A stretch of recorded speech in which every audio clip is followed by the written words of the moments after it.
In this video, I will show you a quickest way on how to fix Wi-Fi option not showing in Windows. I'll be using Windows 11 for this tutorial, but you can still apply the same solution to other Windows like Windows 10.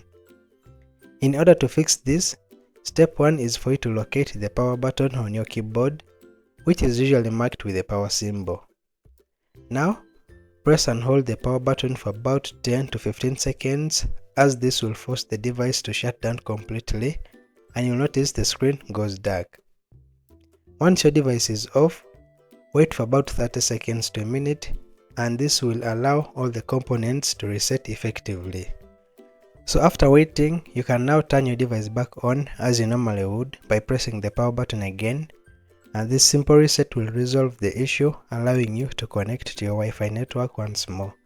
So I hope this helps you. Don't forget to subscribe, turn on the notification bell, and see you in the next one.